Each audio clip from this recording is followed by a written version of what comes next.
Hi, welcome to the channel. Been a long time since I did a video. Apologies for that. I've been busy doing other things. The car is still needing an MOT, which I'm working on getting. There's some welding bits to do at the rear arches. The inner rear arches need welding, so I need to get that sorted hopefully this coming month. And it can go back on the road then, and then I can shoot some point of view videos of me driving it and seeing, talking about it, and see there's obviously a lot more things I've planned to do with this car. One of the things that you might have noticed is I've done the vinyl wrap. I've done some decals on it, my own personal choice, design, so forth.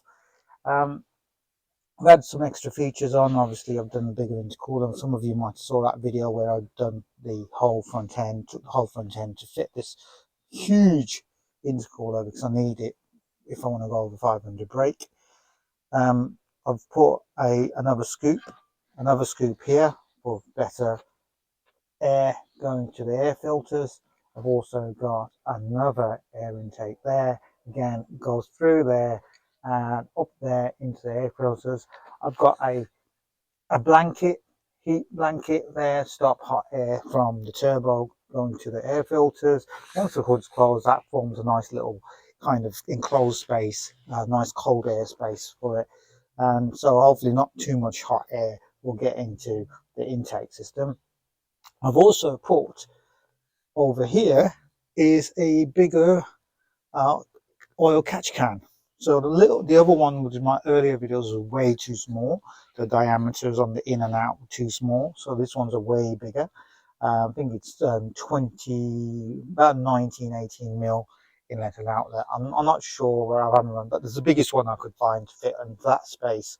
And there's obviously I've planned a lot more other stuff.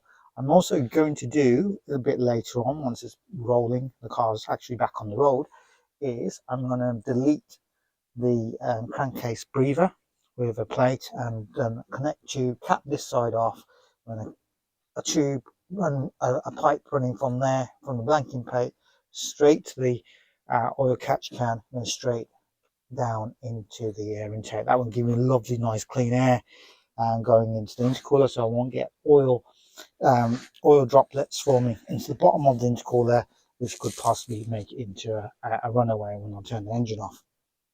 So that being said, what else have I done that's quite new on this car? Apart from the intercooler, the injectors need to be upgraded. I've got valve springs to go in. I've got and buy some cams for it because I need to take it over 5,000. If I want to make 500 using this setup and not lose traction on the rear wheels, then I'm going to aim for a high revving diesel. And obviously, since this has been the M57N engine, not the N57, you know that these struggle after about 4,500 power starts dropping off on these because of the inlet valves being smaller than the N57 engine, so he's not getting it. It chokes, the engine chokes.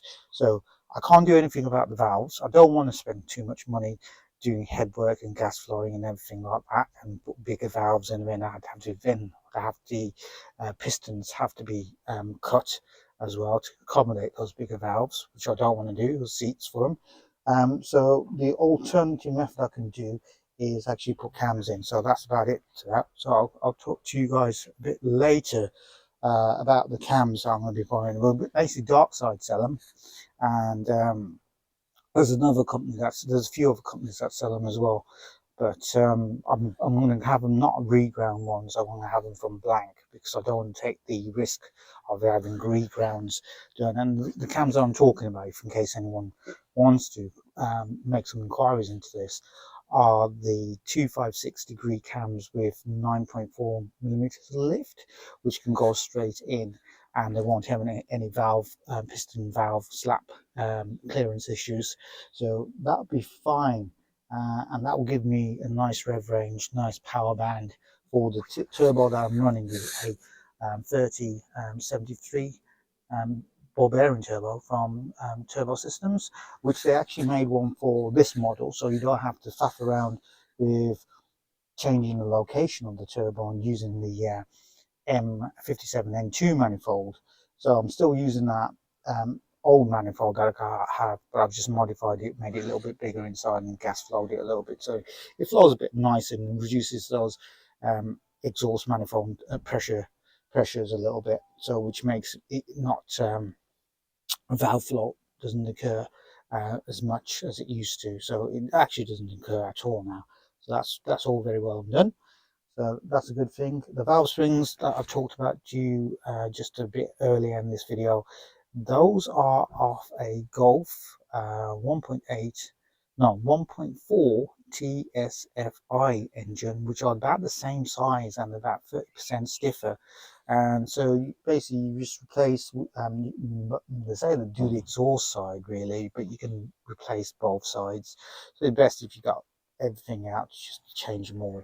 So that'd be fine, because obviously I'm going for higher revs, so I'll need that extra seating pressure on the valve to close it. So that's the reason why I need to do that. And obviously I'm running high boost, and it's going to take a lot more pressure to force the valve closed instead of keeping it and vibrating and everything like that. So that's that. What else have I done to it? I have got some other things planned for it. The fuel system now. The fuel system is going to be the bottleneck to get over 500, because of this R90 pump can run between 480 to 500. If it's good, it'll run up to 500. If it's not so good, it will run up to about 480.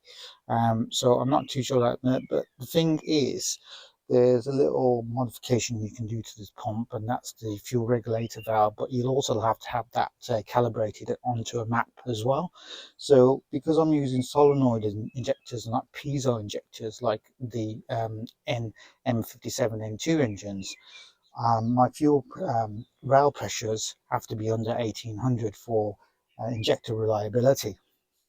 So with that being said, the only thing I can do, and I'm running a long duration on these injectors, keeping them open a lot longer to get the power into the 470s. With obviously slightly bigger nozzles, I can reduce the duration that the injectors are open. So that's a good thing, because obviously the more open they are, then you're going to lose the efficiency, because piston is going to drop, and you're going to lose volumetric efficiency as well, and obviously your engine temperatures are going to go higher, your gas cylinder pressures are going to go higher, your engine temperatures, cylinder temperatures are going to go higher.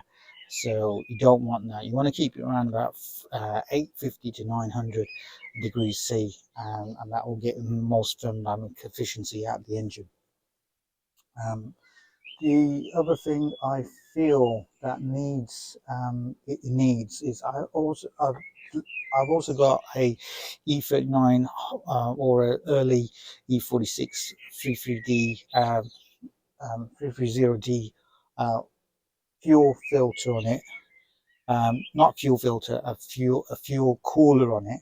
Now I am intending to put a bigger fuel cooler up here, and also a external oil cooler as well. I have got the parts, and I will show you those parts in a different video, and then we will see what will happen with this build after I've done that. And also there's another little trick which I might have to do, is I have to upgrade the uplift pump underneath the passenger chair as well. So that's another thing I have to do, but I'm going to leave it at that, and we'll see how we get on when I do my builds. So that's for now.